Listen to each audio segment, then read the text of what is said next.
Buenas, amados de Cristo, todos ustedes los que han sido comprados en la sangre del Cordero de Dios. Los amados de Dios. Porque de tal manera amó Dios al mundo que dio a su Hijo unigénito para que todo aquel que en Él cree no se pierda, mas tenga vida eterna. De tal manera Dios nos ha amado, de que dio a su Hijo unigénito, al Cristo de la gloria, lo entregó por nosotros, para que nosotros los que creemos seamos salvos por medio de Él. Ese es el amor de Dios. Mucha gente dice, Dios no me ama. Ya Dios mostró su amor para con todos los hombres, al dar a su Hijo Jesucristo, enviarlo al mundo. Le preparó un cuerpo humano para que viviese entre nosotros, estuviese participando de las sombras del pecado en la cual nosotros vivimos o vivíamos. Porque ahora los que estamos en Cristo hemos sido trasladados de las tinieblas a su luz admirable por la fe en Cristo Jesús. Así es que sepamos que somos amados de Dios en gran manera. Ya Dios mostró su amor para con nosotros, en que aun siendo nosotros pecadores, Cristo murió en la cruz del Calvario. Hoy es 10 de abril, Viernes Santo. Se está festejando o conmemorando la muerte del Señor. Pero hay que ir más allá de una simple celebración. Hay que entrar en la vida que Dios nos ha dado por medio de la muerte de Cristo Jesús en la cruz del Calvario. Hay que hacerla nuestra esa muerte para que la vida de Cristo nos sea impartida a nosotros por medio de la fe. Cristo dijo en una ocasión, yo pongo mi vida y la vuelvo a tomar. Y eso hizo Él. Él puso su vida, la dio en la cruz del Calvario. Murió, fue sepultado, pero al tercer día resucitó. Tomó nuevamente su vida que había entregado por nosotros. Oh, grande es Dios. Grande y maravillosas son las obras del Señor. Y esta es la obra cumbre de Dios para nosotros, la humanidad, que estábamos perdidos en delitos y pecados. Y Dios tomó ahora nuestros delitos y pecados de todos los que creemos en Él y le recibimos como Salvador nuestro, como Señor. Abrimos el corazón para que Él habite en medio nuestro por su Espíritu. Entonces, Él toma nuestros pecados, todos los decretos que eran contrarios a nosotros y lo clavó juntamente en la cruz del Calvario. Por eso es que ahora Dios nos declara justos para Él. Él nos ve como justificados por la fe. La justicia de Cristo a nosotros nos es impartida, porque Él tomó nuestro lugar. Él llevó sobre sí mismo nuestros pecados. Por eso que en la cruz del Calvario, en un determinado momento, como Dios cargó sobre Él el peso del pecado, yo imagino que Él fue transformado su rostro más de lo que ya estaba por los golpes, porque Él estaba hinchado por los golpes que le dieron sus carceleros, los romanos. Lo abofetearon allá en el Sanedrín, lo golpearon, le dieron de puñetazos y Él no abrió su boca, porque Él tenía un propósito. Él tenía una obra que terminar. Él tenía una obra que consumar. Y era morir en la cruz como un cordero, sacrificado por el pecado. Y Él llegó su cruz. Le pusieron la cruz pesada en sus hombros. Y Él fue desde allá donde fue condenado, llevando la cruz y la humillación y llegado al Calvario fue clavado en la cruz y levantado, como él bien lo dijo. Es necesario que el Hijo del Hombre sea levantado como lo fue la serpiente de bronce que levantó Moisés en el desierto. Porque todos nosotros vivíamos en un desierto, en una vida árida, seca, sin Dios, porque el pecado nos había arrebatado la vida de Dios. Oh, pero Dios en su misericordia vio nuestra condición y envió a su Hijo a morir por nosotros. Y Él no se amilanó. Es más, en la cruz, estando Él en pleno sufrimiento, sus espaldas rotas, desgarrada su carne, por los latigazos que le dieron y por el zurrón de ese madero pesado que tuvo que cargar, toda su piel fue desgarrada. Y ahí en el ardiente sol le decían, burlándose de él, si eres hijo de Dios, bájate de la cruz. ¿Creen ustedes que él no podía bajarse y decir, ya basta? Ya basta. Él pudo hacerlo, pero no, él tenía un propósito. Dios le había dado un encargo como hijo suyo, y era llegar hasta el final de dar su vida por nosotros. Y ahí quedó hasta el final. Y en un determinado momento, él dijo, Dios mío, Elí, Elí, lama sabachthani. ¿Por qué me has abandonado? Él nunca había experimentado el abandono de Dios.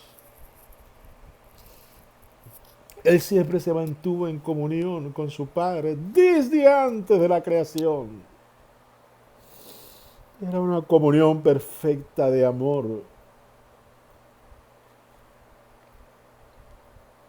Pero él dejó aquello, para colgar en la cruz. Y cuando Dios cargó sobre él el pecado de todos nosotros, su apariencia fue desfigurada. Como dice Isaías 53. Como que quitamos de él el rostro, porque no había parecer en él. Tanto fue el horror y la feura del pecado que Dios cargó sobre él, que Dios tuvo que bajar tinieblas, sombras sobre la tierra, para que ningún hombre viese esa figura cargando el pecado nuestro. Por eso fue que él dijo, ¿por qué me has abandonado? En ese momento Dios lo abandonó, porque Dios no tiene comunión con el pecado, aunque fuese su hijo. Aunque fuese su hijo, en ese momento Dios no lo veía como su hijo, sino que lo veía como el pecado de todos nosotros.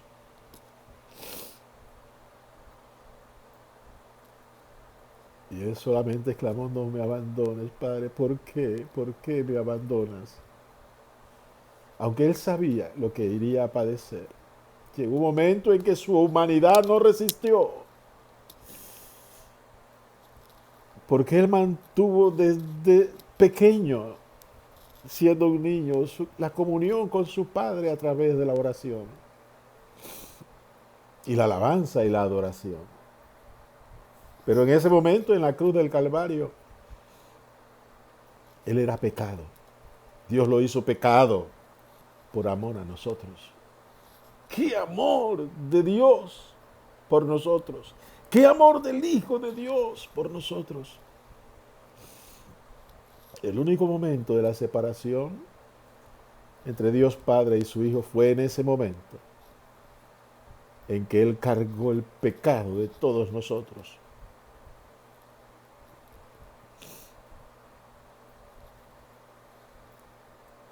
Después de Él proclamar y clamar con gran clamor, ¿por qué me has abandonado? Y carga sobre él el peso de nuestro pecado.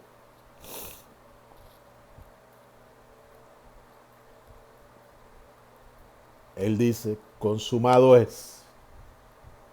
Padre, en tus manos encomiendo mi espíritu. Y exhaló, murió. La vida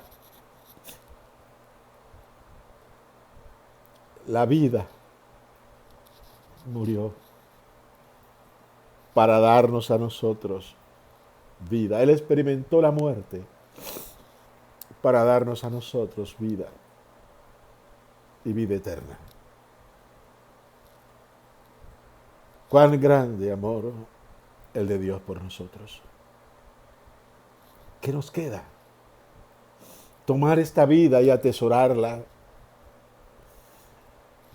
y comenzar a andar conforme Dios quiere que nosotros andemos, en esa plenitud de vida.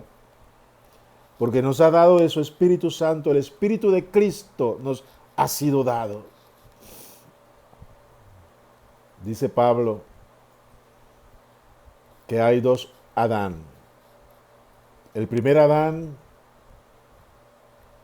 alma viviente. Todos nosotros somos alma viviente. Hemos recibido de Adán, el primer Adán, la facultad de vivir, que nuestra alma viva. Y vivimos con la herencia de Adán, del primer Adán, el pecado. Y no nos podemos zafar de él, porque él es parte de nuestra naturaleza humana.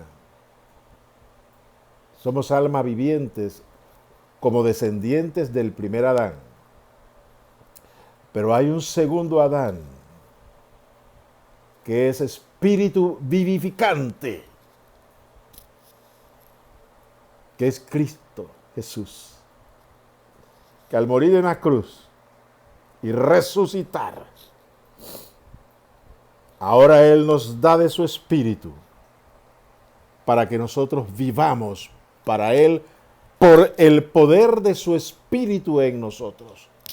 Nosotros que estábamos muertos en delitos y pecados, que no teníamos vida espiritual, ahora por el Evangelio, ahora por la obra de Jesucristo en la cruz del Calvario, el Espíritu del Señor nos es impartido y nuestro espíritu tiene vida ahora para poder por el Espíritu vivir delante de Dios por toda la eternidad.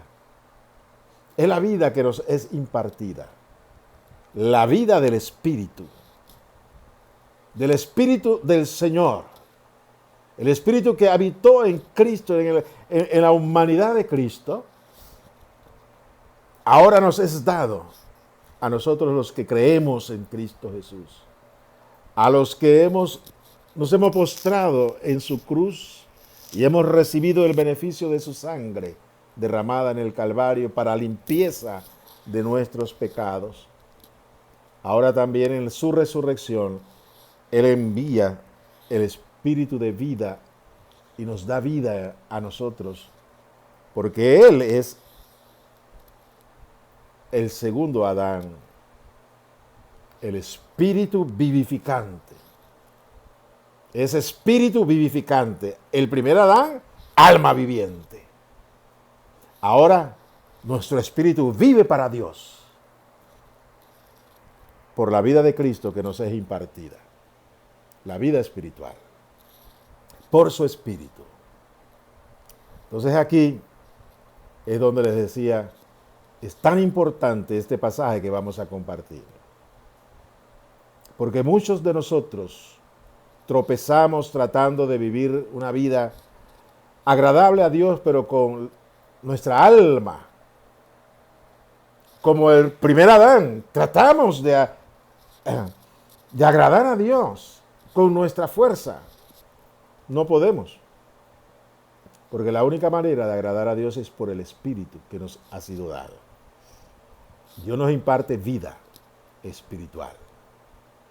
Y a esa vida espiritual plena es la que nosotros tenemos que aspirar para poder entender los caminos de Dios, para poder entender la palabra de Dios, para poder entender la revelación de Dios, para poder entender todo lo que Dios ha preparado para aquellos que le amamos. Y de eso vamos a tratar en este video. Por eso le decía que es tan importante que este pasaje, porque es el que nos abre el entendimiento para poder comprender las revelaciones que recibió Juan en la isla de Patmos. Que Dios nos ayude grandemente. Repito, yo oro antes de empezar los videos. Haga usted también lo mismo. Para que sea el Señor el que le enseñe, sea el Señor el que nos ministre, sea el Señor el que nos guíe por su Espíritu Santo y por su palabra. Pues bien,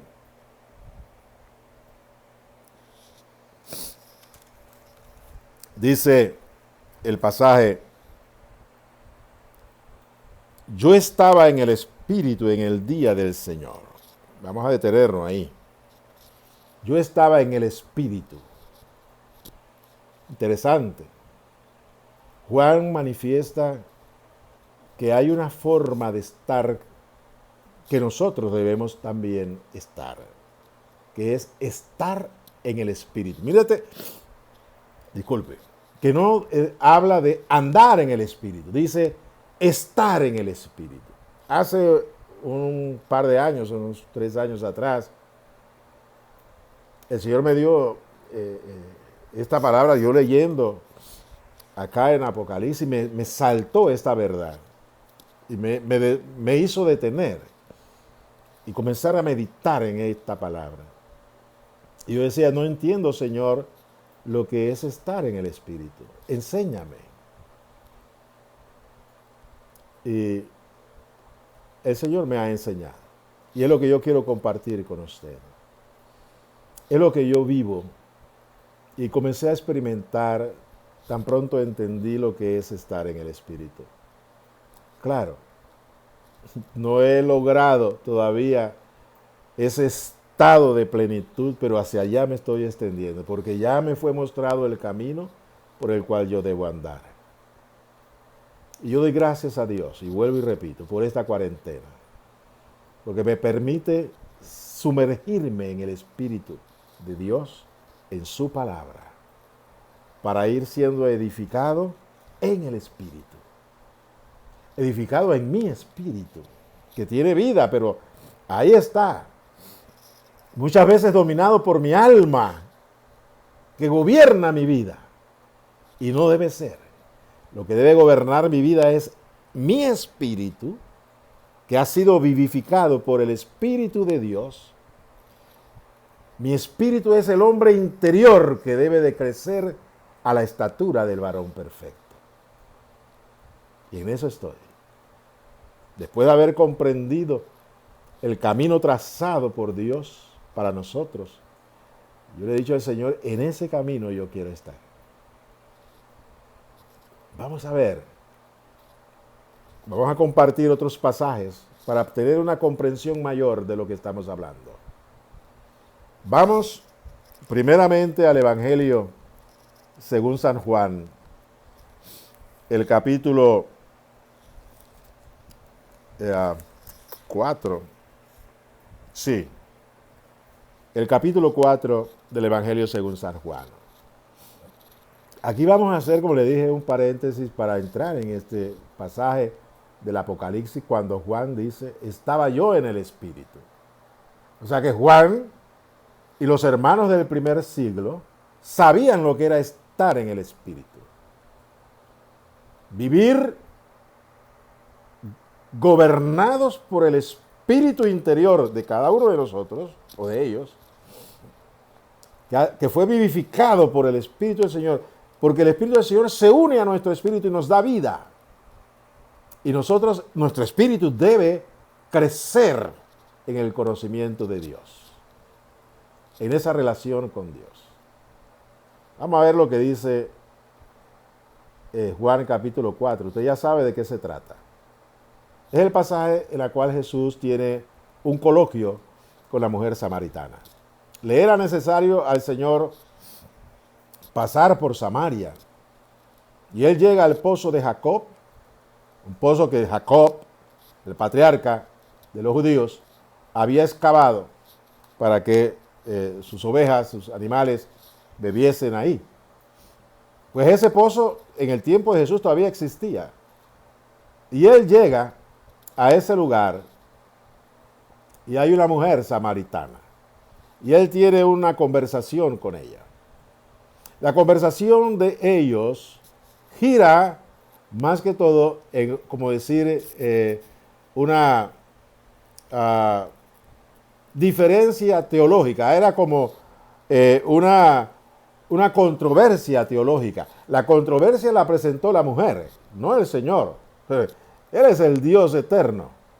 Él es el Dios de la sabiduría. Es el Dios sabio. Encarnado, pero sí, Dios. Él llega sediento, fatigado en el camino, y él no tenía cómo sacar agua, y la mujer sí llegó con su vasija para sacar agua.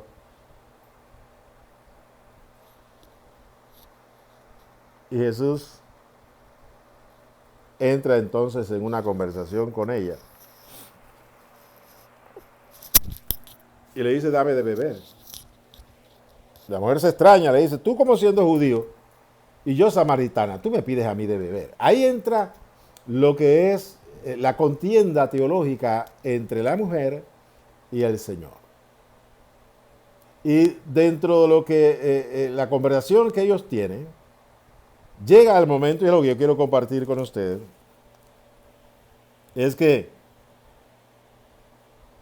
ella le dice, bueno, mira, hay dos lugares de adoración. Ustedes los judíos adoran allá en Jerusalén en el templo. Nosotros los samaritanos adoramos acá en Gerizim, el monte. Recordando de que Samaria había sido el lugar en el cual las 12 tribus de Israel que se separaron de las otras 2 tribus, ellos allá pues vivieron y ellos se separaron totalmente de las otras 2 tribus y no querían ir a Jerusalén a adorar, así que ellos construyeron un templo allá en Jericim, en el monte. Y allá adoraban a Dios, siguiendo tal vez los mandamientos y lo establecido por Moisés, pero alejados de Jerusalén. No querían saber de Judá y de Efraín. Ellos estaban allá. Así que pasaron los siglos y llega este momento que esta mujer trae su costumbre, su religión, trae su teología frente al Dios eterno. Interesante.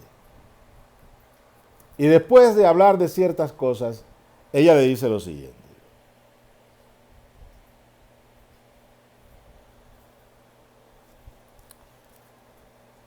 Nuestros padres adoraron en este monte. Parecía, o parece por la descripción de lo que está diciendo la mujer, que el monte el pozo de Jacob estaba en un monte, que era el monte en el cual ellos adoraban, ¿no? Dice, pero nuestros padres adoraron en este monte. Y ustedes dicen que en Jerusalén es el lugar donde se debe adorar. Aquí hay entonces entra la contienda teológica. ¿Cuál es el lugar apropiado para adorar a Dios? Allá en Jerusalén donde ustedes adoran, que ustedes dicen que es el lugar donde se debe adorar, o acá, donde nosotros adoramos, que nuestros padres, está hablando de los 11, los descendientes de, pues, los 10 patriarcas de Israel, las tribus de Israel. Ellos adoraban ahí. Entonces ella entra en esa contienda con el Señor. Jesús le dijo, mujer, permíteme levantar la Biblia porque dice, lo que pasa es que yo leo, debo explicarle, yo leo es sin lentes realmente. Entonces por eso que yo leo por arriba. Costumbre de viejo. Antes no. Antes leía así, ahora no. Ya cada día como que voy perdiendo la visión. Dice, Jesús le dijo, mujer, créeme. Oh, Jesús el Hijo de Dios, Dios encarnado, le está diciendo, mujer, créeme. Porque lo que yo te voy a decir es palabra de Dios. Debes creerla. Créeme, mujer, que la hora viene cuando ni en este monte, ni en Jerusalén, adoraréis al Padre. Oh. Me está diciendo Jesús, déjate de teología, no discutamos teología. La teología no es buena delante de Dios.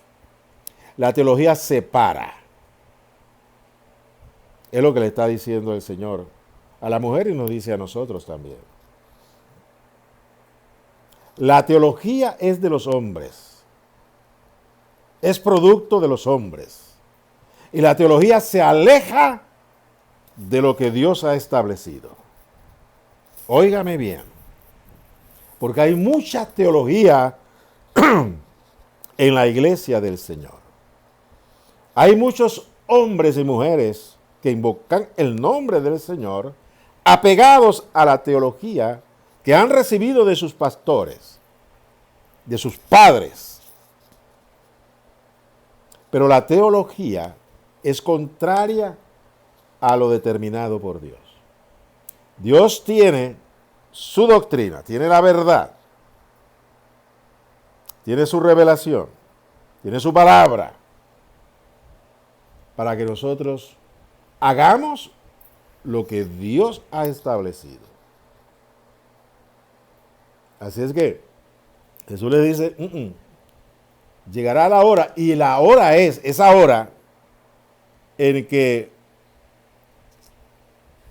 ni en este monte, ni en Jerusalén adoraréis al Padre. No en la forma de los samaritanos, no en la forma de los judíos, es lo que está diciéndole Jesús. No como han sido enseñados por vuestros padres, que puedan ustedes adorar a Dios. No, porque Dios está cambiando esto. Porque el mismo Señor sí había establecido que en Jerusalén, en el templo, se le adorase. Por eso los sacrificios.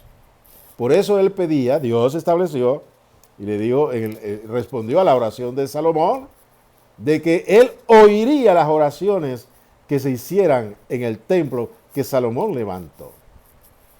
Dios pondría su complacencia en ese lugar que él había aprobado y le había puesto su sello.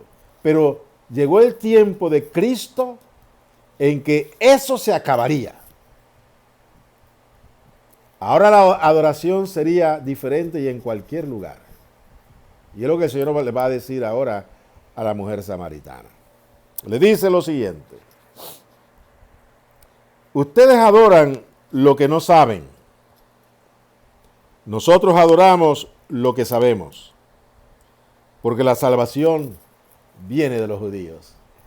Jesús en ningún momento rechazó de que la verdadera adoración, hasta ese momento venía de los judíos, porque había sido establecido por Dios. Pero los samaritanos no estaban adorando conforme a lo establecido por Dios. Dice, ustedes adoran lo que no saben. No saben adorar. No saben a quién están adorando. Porque hay un lugar establecido donde debe darse la oración, la adoración, que es en Jerusalén, el templo. Pero esto se acaba. Llegará la hora, y la hora es, dice Jesús. Este es el momento.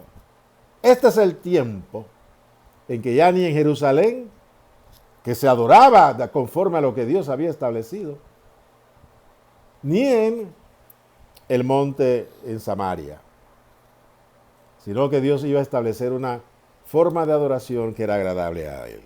Y mire lo que dice. Mas la hora viene, y ahora es. Vuelve y la repite. Cuando Jesús quiere enfatizar una verdad esencial para nosotros, Él repite. Otra vez digo, en esta ocasión no usa la fórmula. Otra vez les digo, pero le está repitiendo. La hora es, la hora viene y la hora es cuando los verdaderos adoradores adorarán al Padre en espíritu y en verdad. Porque también el Padre tales adoradores busca que le adoren. Oh, Jesús dice, la hora es, ya ha llegado la hora, en que los verdaderos adoradores adorarán al Padre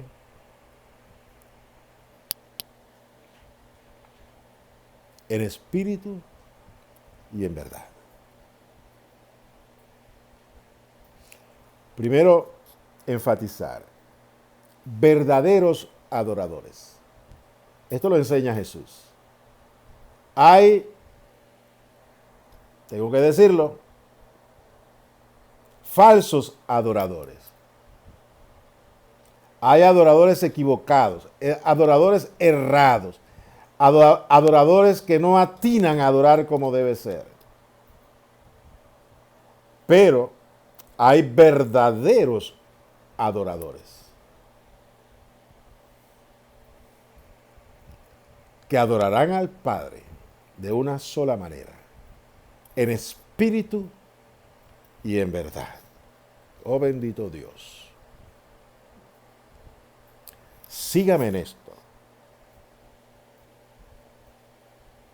Porque también el Padre, tales adoradores, busca que le adoren. No solamente el verdadero adorador adora en espíritu y en verdad, sino que el mismo Padre busca a estos adoradores que le adoren. O sea, Dios anda buscando verdaderos adoradores en este tiempo. Ya no vamos a dejar a la mujer samaritana que murió hace 2000 años. Ubiquémonos en nuestro tiempo, en el día de hoy. Dios busca verdaderos adoradores que le adoren en espíritu y en verdad.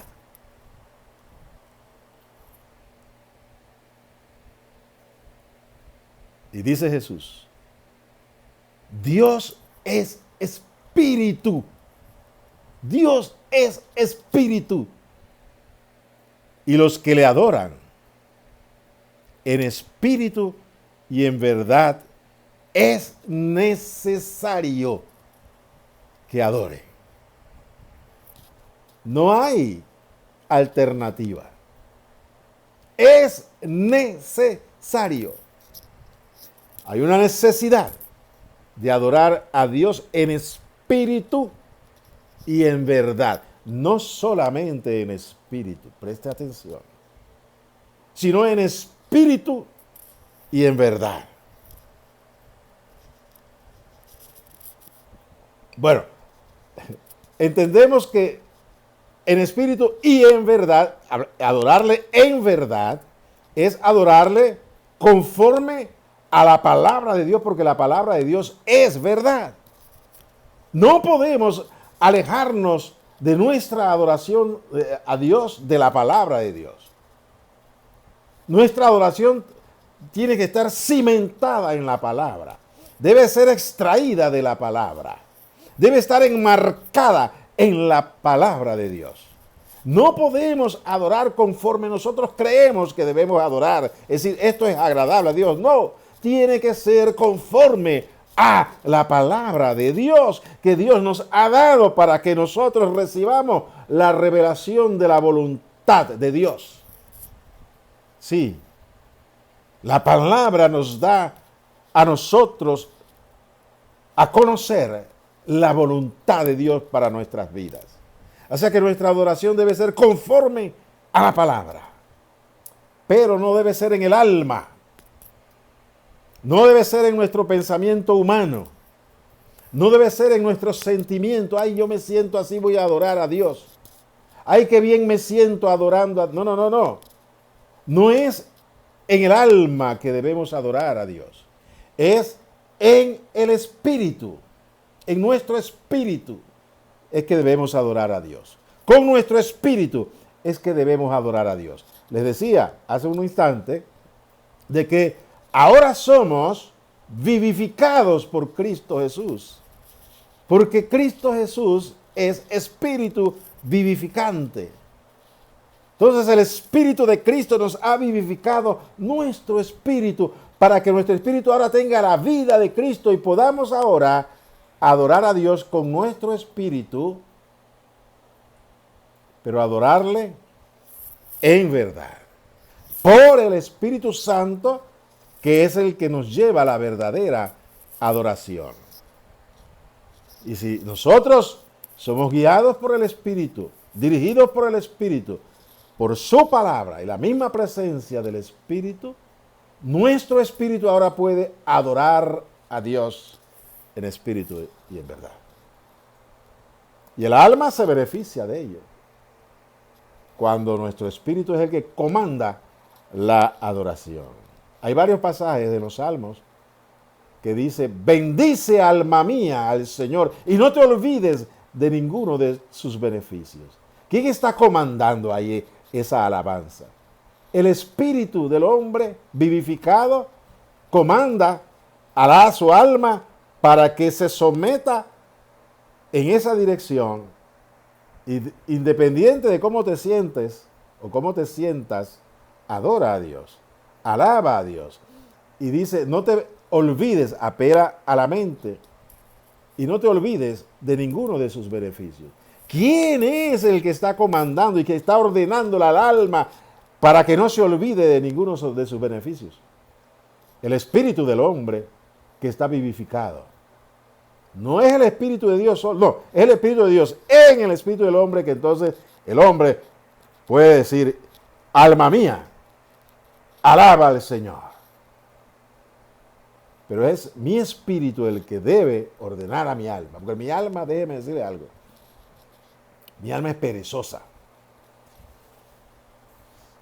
Mire, le es pesado orar, le es pesado porque el cansancio, el agotamiento, las distracciones en este mundo, las preocupaciones, los afanes de este mundo, eso habita y radica en nuestra alma, que es el contacto que tenemos nosotros con el mundo, el contacto que tenemos con la tierra, la naturaleza, con todas las cosas creadas. Nosotros la percibimos por nuestra alma y por nuestro cuerpo, claro que sí, por la visión. El alma se alimenta, dice que la luz del alma nuestra son nuestros ojos. Entonces, nuestra alma está ocupada de las cosas naturales, de las cosas materiales.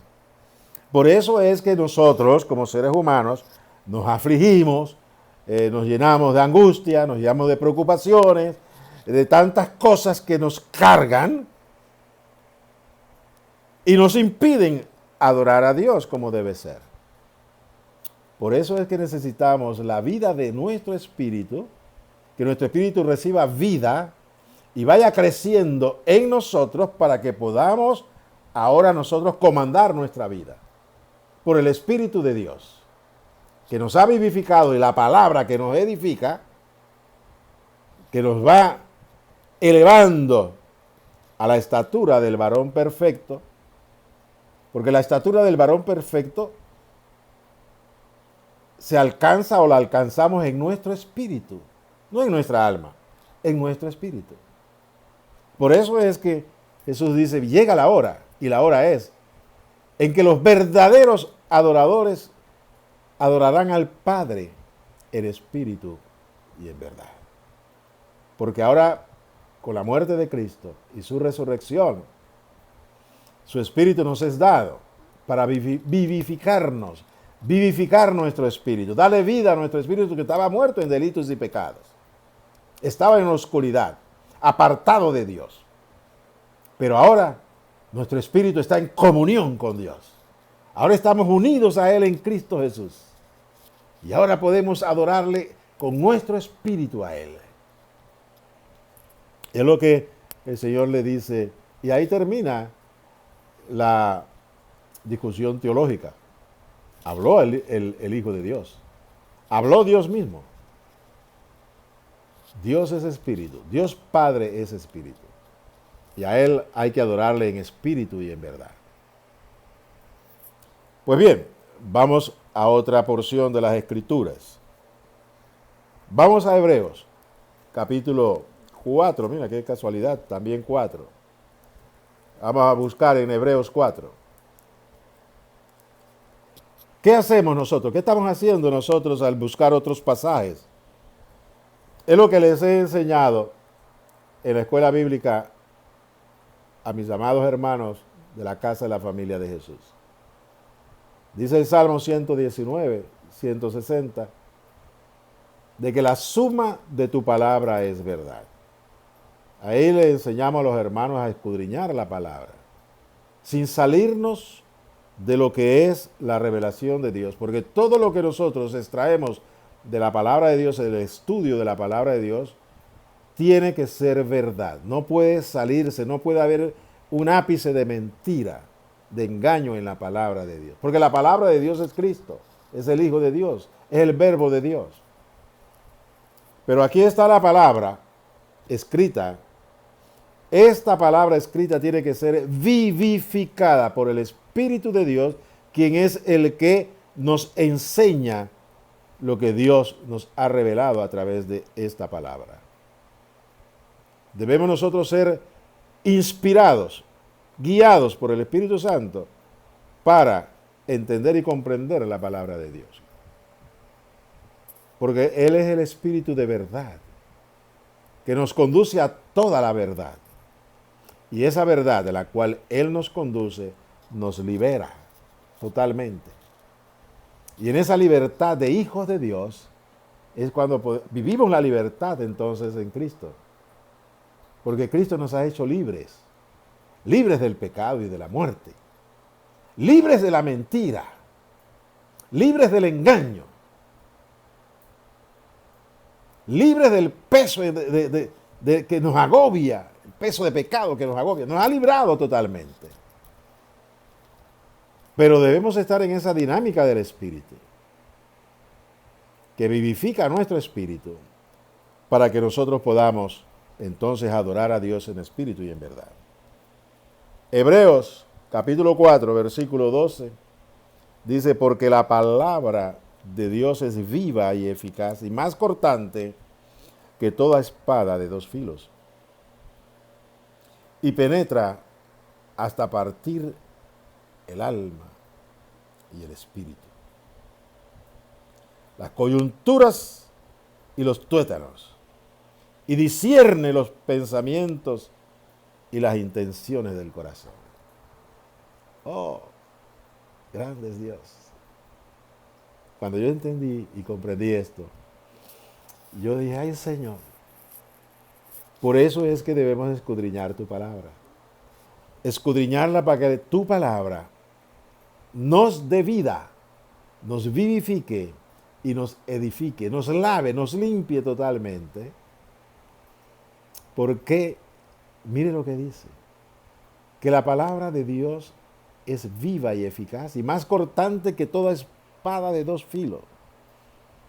Tiene un corte afinado, tan fino es el corte de la palabra de Dios, que parte, divide, separa el alma del espíritu. ¿Qué significa esto? Que nosotros, sin la acción de la palabra de Dios en nuestras vidas, mantenemos al alma y al espíritu ligados, unidos. Por eso el espíritu nuestro no puede adorar a Dios como debe ser. Por eso no podemos vivir en el espíritu ni estar en el espíritu. Porque está ahí, está pegada el alma. El alma es dominante porque es terrenal. Es lo que nosotros heredamos de Adán. Él es alma o fue alma viviente. Nuestra alma es alma viviente. Ella vive, tiene vida. Una vida natural. que se alimenta de nuestros sentidos, lo que vemos, lo que sentimos, lo que olemos, lo que paladeamos, lo que tocamos, lo que oímos. Así se alimenta nuestra alma viviente. Pero por la palabra de Dios, por el evangelio de poder, que es poder de Dios para salvación, la palabra separa a nuestro espíritu de nuestra alma. Para que el espíritu ahora pueda crecer, porque ligado al alma no puede crecer. Está unido y el alma es dominante.